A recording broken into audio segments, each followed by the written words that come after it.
Hello everyone, welcome back to my YouTube channel.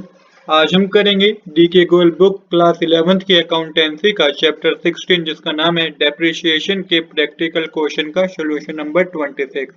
Question number 26 हमारा belong करेगा machinery account, depreciation account and provision for depreciation account.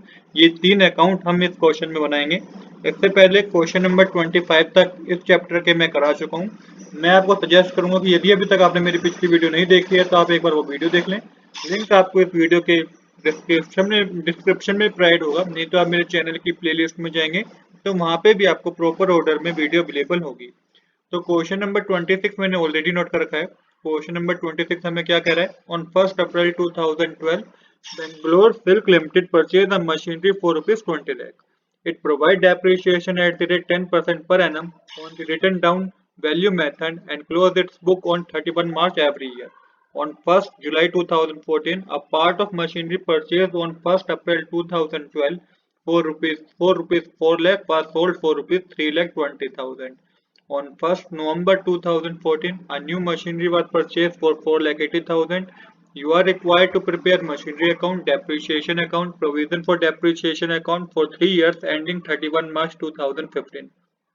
देखिए question हमें कह रहा है कि 1 अप्रैल 2012 को बेंगलोर सिल्क लिमिटेड कंपनी ने एक मशीनरी परचेज की जो कि 20 लाख रुपीस की थी। डेप्रिसिएशन 10% पर एनम कैलकुलेट करना है हमें। रिटर्न डाउन वैल्यू मेथड का आपको यूज करना है और जो अकाउंट क्लोज हो रहे हैं वो 31 मार्च को क्लोज हो रहे हैं एवरी ईयर। 1 जुलाई 2014 को क्या हुआ कि उस मशीनरी का एक पार्ट बेच दिया गया जो कि 4 लाख रुपए का था, 3,20,000 में उसको बेचा गया। और 1 नवंबर 2014 को एक न्यू मशीनरी परचेज की गई जो कि 4,80,000 रुपीज की थी। आपको तीन अकाउंट बनाने हैं, machinery account, provision for depreciation account और डेप्रिसिएशन अकाउंट। तो सबसे पहले हम मशीनरी अकाउंट और प्रोविजन फॉर डेप्रिसिएशन अकाउंट एक साथ बनाएंगे। डेप्रिसिएशन अकाउंट को हम एकदम लास्ट में बनाएंगे। प्रोविजन फॉर डेप्रिसिएशन अकाउंट हम इसलिए बनाएंगे क्योंकि अब जितना भी डेप्रिसिएशन कैलकुलेट होगा वो आपको प्रोविजन फॉर डेप्रिसिएशन अकाउंट में करना है। और जब हम उस ईयर में पहुंच जाएंगे जहां पे हमने मशीनरी के पार्ट को सेल किया है तो हम वो सारा डेप्रिसिएशन हम क्या करेंगे, ट्रांसफर कर देंगे मशीनरी अकाउंट में। तो सबसे पहले आपको मशीनरी अकाउंट में डेट और ईयर मेंशन करना है। 1 अप्रैल 2012 मेंशन कीजिएगा क्योंकि यही डेट मेंशन है। इसी दिन बेंगलोर सिल्क लिमिटेड कंपनी ने एक मशीनरी परचेज की है। तो टू बैंक अकाउंट लिखिए कितने की मशीनरी है। मशीनरी है 20 लाख रुपए की। बट पोर्शन पढ़ के हमें ये पता चला कि उसके एक पार्ट को बेच भी दिया गया जो कि 4 लाख रुपए का था। तो यहाँ पे हम मशीनरी 1 और मशीनरी 2 में डिवाइड कर लेंगे एक मशीनरी को। मशीनरी 1 में पार्ट 1 आ जाएगा और बाकी रिमेनिंग अमाउंट आप मशीनरी 2 मान लीजिएगा। तो मशीनरी 1 में आ जाएगा 4 लाख रुपीस और मशीनरी 2 में आ जाएगा 16 लाख रुपीस। 4 लाख रुपीस मुझे कैसे पता चला? ये मुझे क्वेश्चन पढ़ के पता चला क्योंकि यहाँ पे मेंशन है ना 4 लाख रुपीस की 4 लाख रुपीस का एक मशीनरी का पार्ट 3,20,000 में बेच दिया गया। टोटल अमाउंट के कॉलम में आपका आ जाएगा 20 लाख रुपीस। अब इसके बाद आपको क्या करना है? आपको डेप्रिसिएशन कैलकुलेट करना है। याद रहे डेप्रिसिएशन मशीनरी अकाउंट में कैलकुलेट नहीं करना, depreciation provision for depreciation account में कैलकुलेट करना है। तो 31 मार्च 2013 लिखिएगा। बाय डेप्रिसिएशन अकाउंट लिखे मशीनरी 1 मशीनरी 2 लिखिएगा। तो 4 लाख पे आपको 10% डेप्रिसिएशन कैलकुलेट करना है जो कि 40,000 होगा। सेम इसी तरीके से 16 लाख पे आपको 10% डेप्रिसिएशन कैलकुलेट करना है जो कि 1,60,000 होगा। यहाँ पे प्लस करके आपके पास आएगा 2 लाख रुपीस। सेम अब आपको यहाँ पे 2 लाख रुपीस आपने मेंशन कर दिए। आपको यहाँ पे डेट मेंशन करनी है 31 March 2013 provision for depreciation account में ही यहाँ मेंशन कीजिएगा to balance carry down 2 lakh rupees mention करके आपकी डेबिट और credit side provision for depreciation account की इक्वल हो जाएगी। अब आपको मशीनरी अकाउंट में क्या करना है? मशीनरी अकाउंट में आपको मेंशन करना है 31 मार्च 2013। यहाँ पे मेंशन करना है बाय बैलेंस कैरी डाउन। तो जो मशीनरी 1 और मशीनरी 2 की जो कॉस्ट अमाउंट है ना, अभी आपको वही अमाउंट सेम अमाउंट यहाँ पे मेंशन कर देना है। 4 लाख रुपीस मशीनरी 1 में और 16 लाख रुपीस आपको मशीनरी 2 में मेंशन करना है। 20 लाख रुपीस आपको अमाउंट के कॉलम में मेंशन कर देना है। क्यों क्यों ऐसा हमने किया? अभी क्योंकि अभी हमने जो डेप्रिसिएशन है ना वो प्रोविजन फॉर डेप्रिसिएशन अकाउंट पे कैलकुलेट किया है, जिसके लिए आपको सेम अमाउंट ही डेबिट और क्रेडिट साइड मेंशन करना है। बस याद रहे यहाँ पे बाय बैलेंस कैरी डाउन आप मेंशन कर दें। यहाँ पे भी हमारी डेबिट साइड और क्रेडिट साइड क्या हो जाएगी? इक्वल हो जाएगी। 20 लाख डेबिट साइड आ जाएगा, 20 लाख हमारा क्रेडिट साइड आ जाएगा। अब हम क्या करेंगे? जो बैलेंस कैरी डाउन हुआ है मशीनरी अकाउंट में उसे 1 अप्रैल 2013 लिख के ब्रो डाउन कीजिएगा। To balance brought down machinery 1 machinery 2। Machinery 1 4 lakh rupees की है, मशीनरी 2 16 लाख रुपीस की है। अमाउंट के कॉलम में 20 लाख आ जाएगा। सेम इसी तरीके से आपको क्या करना है? आपने जो बैलेंस क्रेडिट डाउन किया था प्रोविजन फॉर डेप्रिसिएशन अकाउंट पे उसे ब्रो डाउन कीजिए। 1 अप्रैल 2013 लिख के मेंशन कीजिए बाय बैलेंस ब्रॉट डाउन और 2 लाख रुपीस को मेंशन कीजिए। इसके बाद ईयर आपको चेंज करना है 31 मार्च 2014। ऐसा क्यों करना है? क्योंकि फिर से डेप्रिसिएशन लगेगा, इसलिए हमने ईयर चेंज किया। यहाँ पे बाय डेप्रिसिएशन अकाउंट लिखिएगा। अब यहाँ पे बात जो समझने की है इसको समझिए। आपको अब डेप्रिसिएशन 4 लाख और 16 लाख पे कैलकुलेट नहीं करना है, क्योंकि क्वेश्चन में मेंशन है रिटर्न डाउन वैल्यू मेथड का आपको यूज करना है।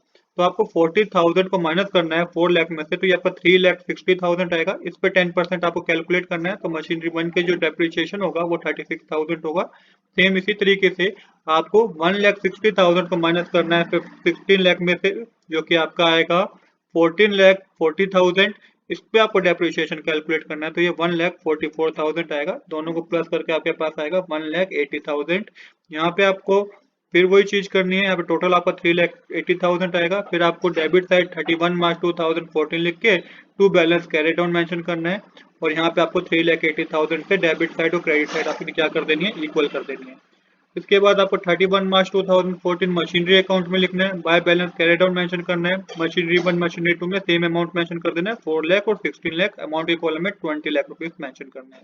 यहाँ पे आपकी डेबिट साइड और क्रेडिट साइड मशीनरी अकाउंट में भी क्या आ जाएगी, इक्वल आ जाएगी। अब जब हमने दोनों साइड सेकेंड ईयर की बैलेंसिंग कर दी है, अब आपको क्या बात समझनी है ये आप ध्यान से समझिएगा, क्योंकि थर्ड ईयर पर जब हम जाएंगे तो इसका बहुत इंपॉर्टेंट यूज है। अब देखिए जो फर्स्ट मशीनरी की जो वैल्यू अब तक रह गई है ना सेकेंड ईयर के बाद, वो है 3,24,000 की। कैसे? क्योंकि 4 लाख की मशीनरी थी, पहले साल में 40,000 का डेप्रिसिएशन लगा, दूसरे ईयर में 36,000 का डेप्रिसिएशन लगा, तो 3,24,000 फर्स्ट मशीनरी की वैल्यू रह गई है। और सेकंड मशीनरी की वैल्यू सेकंड ईयर एंड होने पे कितनी है वो आपको पता चल जाएगा, जब आप 16 लाख में से 1,60,000 को माइनस करेंगे और 1,44,000 को माइनस करेंगे, तो 12,96,000 रुपीज सेकंड मशीनरी की वैल्यू रह गई है। ये मैं आपको इसलिए बता रहा हूँ क्योंकि थर्ड ईयर में डेप्रिसिएशन जो कैलकुलेट होंगे वो इन्हीं अमाउंट पे कैलकुलेट होंगे, इसलिए आपको ये अमाउंट को याद रखना है। अपना एग्जाम में आपको ये कैलकुलेशन करनी होगी आपके वर्किंग नोट्स में। अब हम देखिए, अब हम क्या करेंगे, जो बैलेंस हमने कैरी डाउन किया था उसे हमने ब्रो डाउन कर लिया नेक्स्ट ईयर में, मतलब कि थर्ड ईयर में। सेम इसी तरीके से प्रोविजन फॉर डेप्रिसिएशन अकाउंट में भी जो आपने अमाउंट को कैरी डाउन किया था उसे ब्रो डाउन कर लीजिए 1 अप्रैल 2014 लिख के, by balance brought down 3,80,000 rupees का। अब हमें पता चलेगा कि 1 जुलाई 2014 को एक उसी मशीनरी का एक पार्ट हमने बेच दिया गया जो कि 4 लाख रुपीज का था, हमने 3,20,000 में बेचा गया। तो हमने अभी तो उसे यूज किया ना 1 अप्रैल से लेके 1 जुलाई तक, तो हमने उसे यूज किया, तो आपको डेप्रिसिएशन कैलकुलेट करना होगा। बाय डेप्रिसिएशन अकाउंट लिखिएगा, मशीनरी 1 पे डेप्रिसिएशन लगेगा, वो भी 3 महीने का कैलकुलेट होगा, क्योंकि 1 अप्रैल से 1 जुलाई तक 3 मंथ होते हैं। अभी डेप्रिसिएशन किस पे कैलकुलेट करेंगे? बच्चे ये गलती करते हैं कि 4 लाख पे डेप्रिसिएशन कैलकुलेट कर देते हैं। ये गलती आपको नहीं करनी है, तभी मैंने आपको ये बताया था कि आपको जो डेप्रिसिएशन कैलकुलेट करना है वो 3,24,000 पे कैलकुलेट करना है। तो 3,24,000 मल्टीप्लाई 10 अपॉन में 100 मल्टीप्लाई 3 अपॉन में 12 आप करेंगे, ये आपका 8100 रुपीज आएगा। अब आपको डेबिट साइड मेंशन करना है सेम डेट, जिस डेट पे मशीन को बेचा गया है, टू मशीनरी अकाउंट लेके मशीनरी 1 पे अभी तक आपका जितना डेप्रिसिएशन लग चुका है ना, पहले दूसरे और तीसरे साल में फर्स्ट मशीन पे जितना भी डेप्रिसिएशन लग चुका है आपको उसको प्लस करना है। तो पहले साल में 40,000 था, दूसरे साल में 36,000 था पहली मशीनरी पे डेप्रिसिएशन, और तीसरे साल में 8100 मशीनरी का डेप्रिसिएशन था। इन्हें प्लस करेंगे तो 84,100 आएगा। अगर आप प्रोविजन फॉर डेप्रिसिएशन अकाउंट में फर्स्ट ईयर और सेकंड ईयर में जाएंगे तो आपको पता चल जाएगा कि फर्स्ट ईयर में फर्स्ट मशीनरी पे कितना डेप्रिसिएशन लगा था, और सेकंड मशीनरी पे सेकंड ईयर में फर्स्ट मशीनरी पे कितना डेप्रिसिएशन लगा था। तो 84,100 डेप्रिसिएशन लगा है, इसे ट्रांसफर कर दीजिए मशीनरी अकाउंट में। तो 1 जुलाई 2014 लिख के बाय प्रोविजन फॉर डेप्रिसिएशन लिख के 84,100 मेंशन कर दीजिएगा।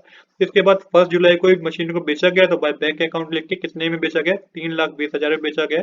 अब आपको ये पता करना है कि मशीनरी को बेचने पे प्रॉफिट हुआ है बिजनेस को कि लॉस हुआ है। तो यहाँ पे आपको पता चलेगा कि प्रॉफिट हुआ है। जब आप 3,20,000 84,000 को प्लस करके 4 लाख में से माइनस करेंगे तो आपका जो प्रॉफिट हुआ है वो कैलकुलेट होगा। To profit and loss account लेके मेंशन कर दीजिए 4100 का आपको क्या हुआ है, प्रॉफिट हुआ है।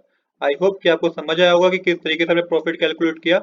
आपको 3,20,000 और 84,100 को प्लस करना है और आपको 4 लाख में से माइनस कर देना है, या 4 लाख वो आपको इन दोनों में से माइनस कर देना है, क्योंकि ये अमाउंट हमारा प्लस करके ज्यादा आएगा। ये अमाउंट हमारा जो आएगा 4,04,100 आएगा, तो 4 लाख को माइनस करेंगे तो 4100 का प्रॉफिट हुआ, इसलिए हमने डेबिट साइड मेंशन करा। अब जब हमें प्रॉफिट पता चल गया तो हमें सेम डेट पे बता रखा है कि सेम डेट पे क्या है मशीन, सेम डेट पे तो नहीं पर एक अगली डेट बता रखी है कि सेम ईयर में 1 नवंबर में हमने एक नई मशीनरी परचेज की गई है। तो यहाँ पे 1 नवंबर लिख के टू बैंक अकाउंट लिख के मशीनरी 3 नाम दीजिएगा, कितने की है 4,80,000 रुपीज की है। अब फिर आपको फर्स्ट मशीनरी का काम खत्म हो चुका है तो मशीनरी सेकंड और मशीनरी थर्ड पे आपको क्या लगाना है, डेप्रिसिएशन लगाना है।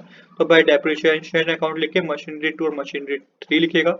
तो सेम वही बात है, मशीनरी 2 पे जो डेप्रिसिएशन लगेगा वो 12,96,000 पे लगेगा और पूरे साल के लिए लगेगा। 10% कैलकुलेट करेंगे तो 1,29,600 रुपीज आएगा मशीनरी 2 का डेप्रिसिएशन। और मशीनरी 3 पे जो डेप्रिसिएशन लगेगा वो 20,000 रुपीज लगेगा। कितने मंथ का, 5 मंथ का कैलकुलेट करना है। जो 4,80,000 मल्टीप्लाई 10 अपॉन में 100 मल्टीप्लाई 5 अपॉन में 12 करेंगे तो ये आपका 20,000 आएगा। अमाउंट के कॉलम में आपका आएगा 1,49,600। सेम इसी तरीके से आपको टोटल कर देना है, 5,37,700 आएगा। यहाँ पे मेंशन कीजिएगा 31 मार्च 2015 टू बैलेंस कैरी डाउन, उसमें से आप 84,100 को माइनस कीजिएगा। 5,37,700 में से ये आपका 4,53,600 आएगा।